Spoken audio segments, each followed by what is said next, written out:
म्हणजे म्हणजे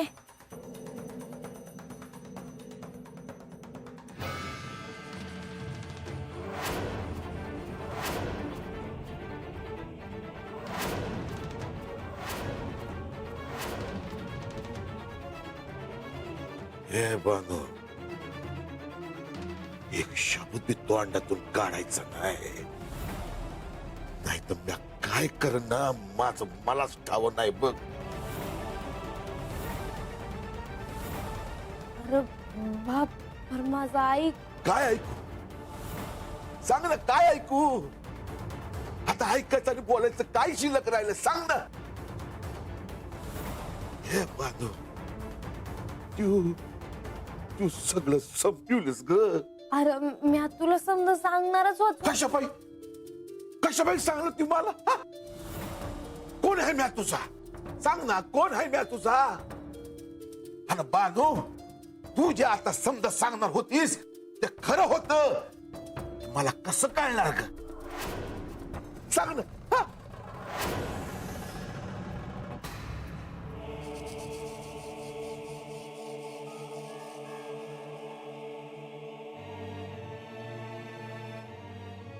मला माफ कर बानू.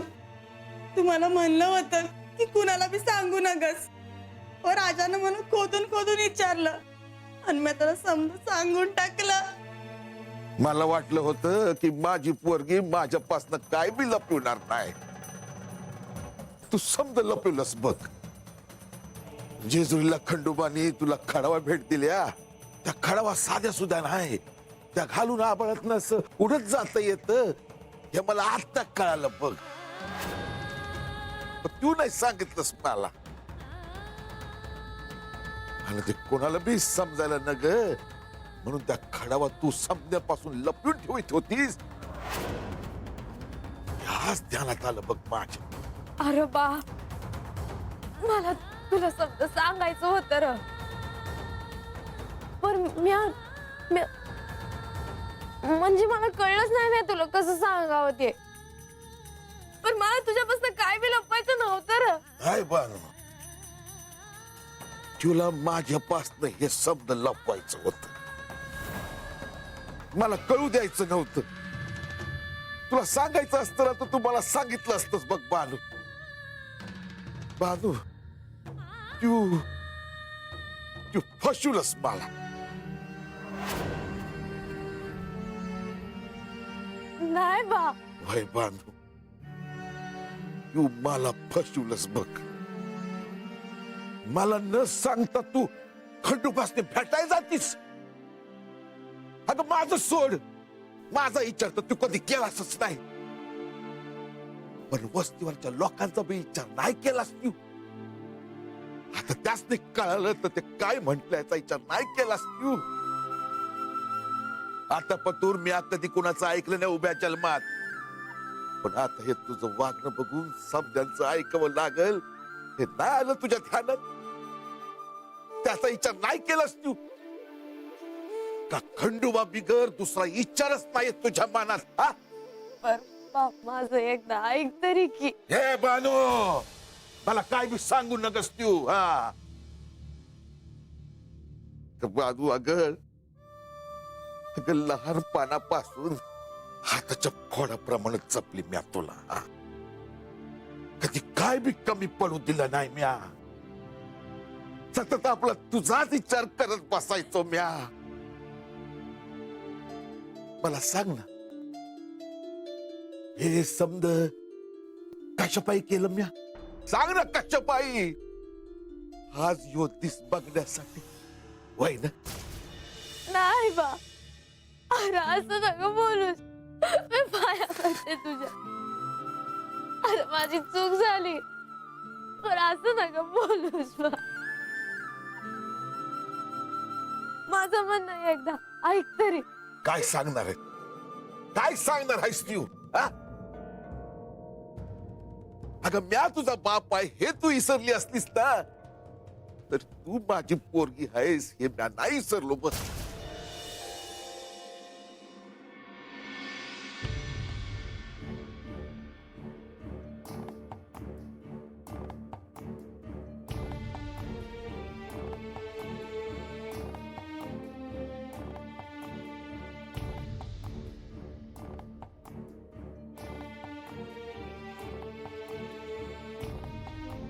देवी, आपण अजूनही इथंच झोपला नाहीत? नाही, जोपर्यंत म्हाळसा गडावर परत येत नाहीत तोपर्यंत मला झोप लागणं शक्य नाही.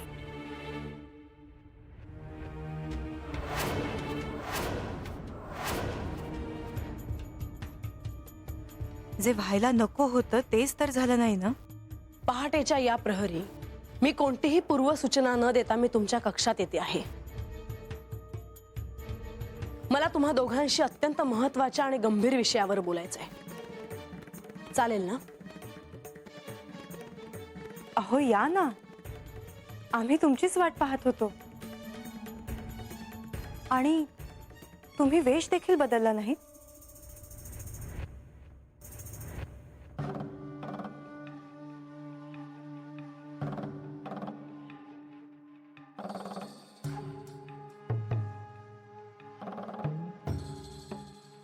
म्हाळसा, काय झालं? तुम्ही अशा चिंतित का आहात? एका क्षणी असं वाटलं की मी का गेले, दुसऱ्या क्षणी असं वाटलं की बरं झालं मी तिकडे गेले. आज जे माझ्या कानावर पडलं आहे ते माझ्यापर्यंत कधी पोचलंच नसतं.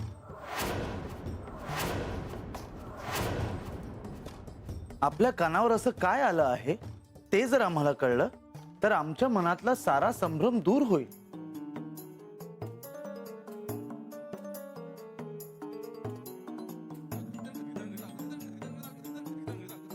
कशी सुरुवात करू, कसं सांगू आणि कसं नाही असं झालंय मला. कसं सांगू मी सारं? प्रधानजी, यांच्याबद्दल राज्यात काय काय बोललं जातं हे कधी आपल्या कानावर आलं आहे का? देवी, आपल्याला इतका क्रोध येईल असं आपण काय ऐकलं आहे मला खरंच ठाऊक नाही. राज्यात फेरफटका मारताना मला एका ठिकाणी गर्दी दिसली. ती गर्दी बघायला मी आणि लतिका तिथे गेलो होतो. तिथे एका नवरा बायकोचं भांडण चाललं होतं. कोण कुठलं जोडपं, कोण कुठली ती बाई मला काही ठाऊक नाही, पण ती बाई यांच्याविषयी काहीही बरळत होती.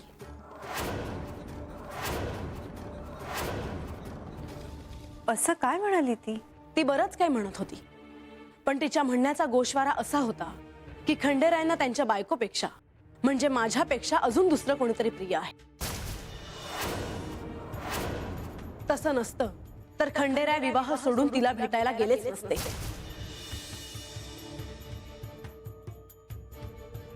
गेले अनेक दिवस ज्याची चिंता माझ्या मनाला पोखरते आहे तेच माझ्या कानावर आलं.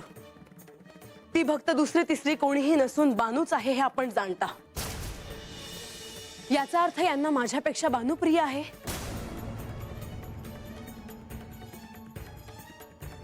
परंतु तुमची आणि श्री खंडेरायांची भेट झाली नाही का? ते तर अजूनच नवल आहे. त्यांना शोधण्यासाठी मी सारा गाव पालथा घातला आणि ते मला कुठेही दिसले नाही. आणि दिसले तेही गडाच्या दरवाजापाशी, आणि तेही नेहमीच्या वेशात.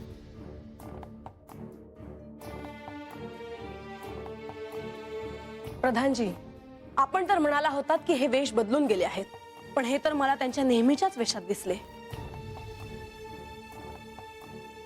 आता आपणच मला सांगा की हे सारं काय आहे. मला ठाऊक आहे की आपण हे जाणता.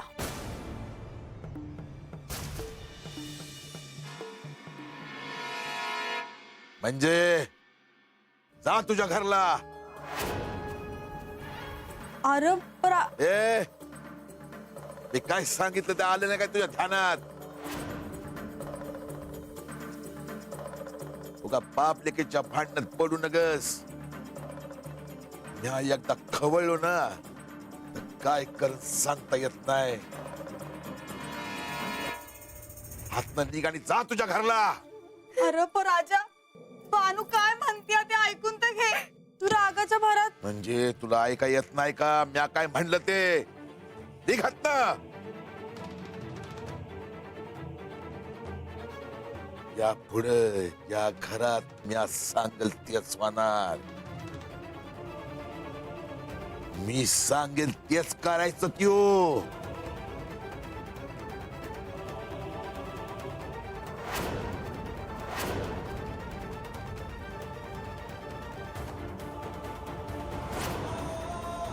आजपासनं मला न सांगता या घराच्या बाहेर पाऊल ठेवलंस ना तर ध्यानात ठेव, गाठ या आजाशी आहे. बाप समजा कर, तू म्हणजे समजा कर. पर एकदा माझं म्हणणं ऐक. तू अशी ऐकणार नाहीस. आजपासून तू बाचं फक्त प्रेम पाहिलंस. आता बाचा राग काय असतो ते बघ. बारा असं नको वागूस माझी माझं ऐक ना बा.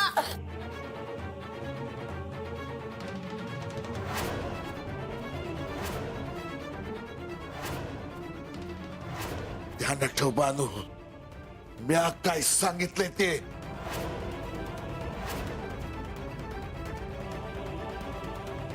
बा अरे बा बा बा अरे दार उघड ना बा. अरे बा बा याचा तरी ऐक ना, माझं दार उघडणार आहे. असं नको का वागूस ना माझ्या घरात, दार उघड की बा. अरे एकदा तरी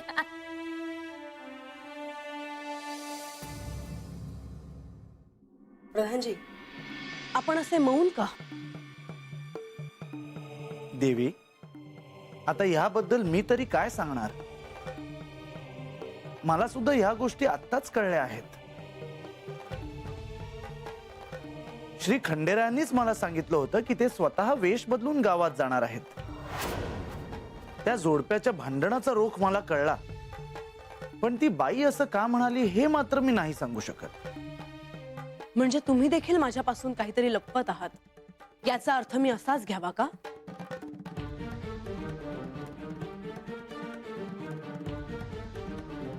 नाही देवी, जर मला तुमच्यापासून काही लपवायचं असतं तर मी बानूकडे गेलो होतो हे देखील तुम्हाला सांगितलं नसतं. देवी, मी तुम्हाला आश्वस्त करतो की हे सारं काय प्रकरण आहे, ती बाई असं का म्हणाली ह्याचा शोध मी घेईन आणि लवकरात लवकर तुम्हाला स्पष्ट करून सांगेन. आता आपण त्याची काळजी करू नका. ठीक आहे प्रधानजी, पण जोपर्यंत या प्रश्नाचं उत्तर मला मिळत नाही तोपर्यंत मी शांत बसणार नाही.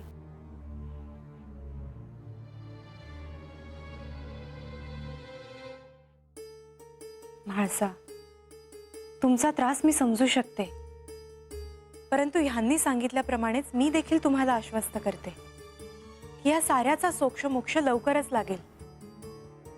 तुम्ही काळजी करू नका. तुम्ही दोघे जर मला आश्वस्त करणार असाल तर, आणि तरच मी आत्ता इथून जाईन, नाहीतर मी आत्ता यांना विचारायला जाणारच होते. नको, तुम्ही आता जाऊन विश्रांती घ्या. उद्या सविस्तर ह्यावर आपण बोलूच.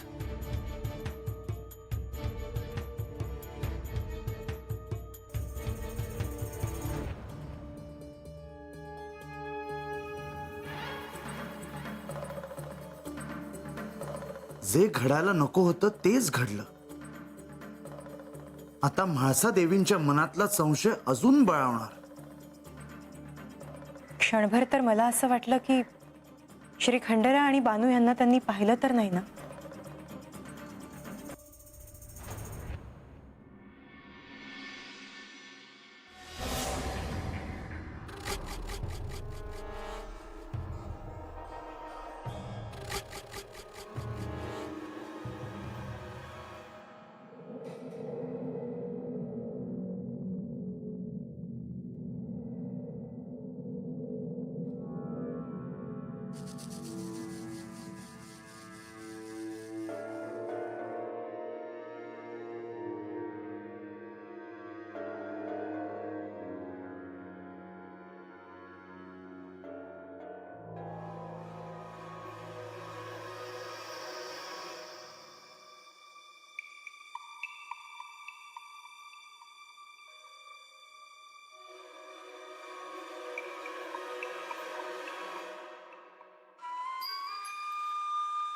बा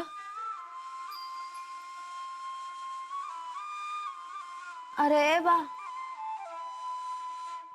अरे दार उघड ना. अरे नग वागूस रा असं पोटच्या पोरीशी. दार उघडणार रे बा. मला एकलीला हातात ठेवून नग जाऊस बा.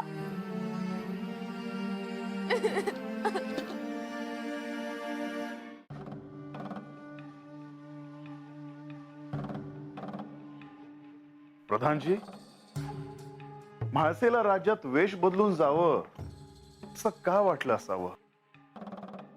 तुम्ही तिला थांबवायला हवं होतं. देवा, तुम्ही बाणायला भेटायला गेल्यावर म्हाळसा देवींनी मला विचारलं की तुम्ही कुठे गेला आहात. मी त्यांना सांगितलं की वेश बदलून राज्याची सत्य परिस्थिती जाणून घेण्यासाठी तुम्ही गेला आहात.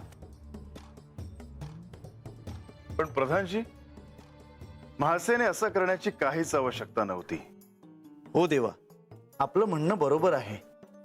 पण त्यांना थांबवण्याचा मी जास्त प्रयत्न केला असता तर त्यांना संशय आला असता.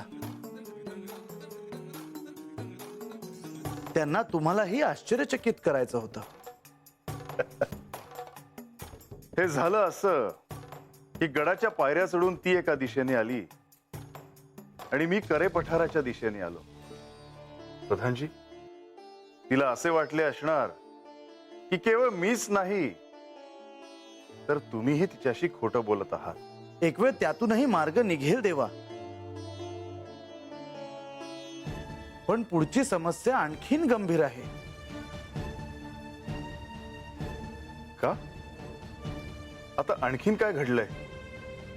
राज्यात वेश बदलून फिरत असताना एका जोडप्याचं भांडण म्हाळसा देवींच्या कानावर पडलं.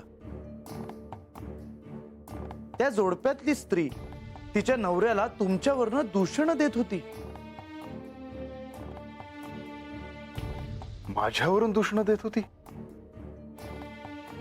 पण मी काय केलंय? जर राजाच एक पत्नी असताना दुसऱ्या स्त्रीकडे जात असेल तर राज्यातील पुरुष अनुकरण करणारच, असा तिच्या म्हणण्याचा अर्थ होता. नाही प्रधानजी, हे आता खूप गुंतागुंतीचं होत चाललंय. हे सारं काही म्हाळसा देवींना कळल्यावर त्यांचं काय झालं असेल तुम्हाला सांगता ना. तेव्हा तुमच्या बिगर अजून कुणाचाच आधार नाही राहिलाय मला.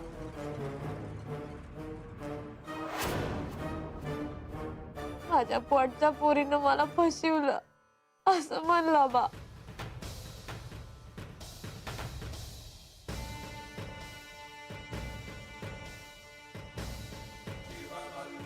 मी नाही फसवलं त्याला, तुम्हाला भेटावाय.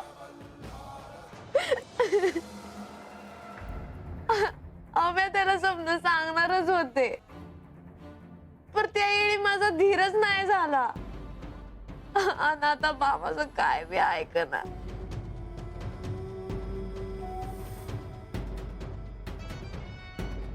तेव्हा मी काय करू? मी बालक कसं समजावू? आता तुमच्या बिगर मला यातून कुणी बी वाट धावणार नाही हे ठाव आहे मला. खंडेराया मला वाट दावा.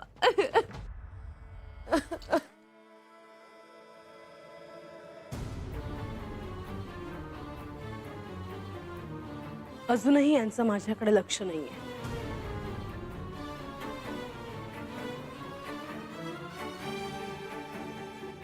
म्हाळसा, तू? हो, मला तुमच्याशी महत्वाचं काही बोलायचं आहे.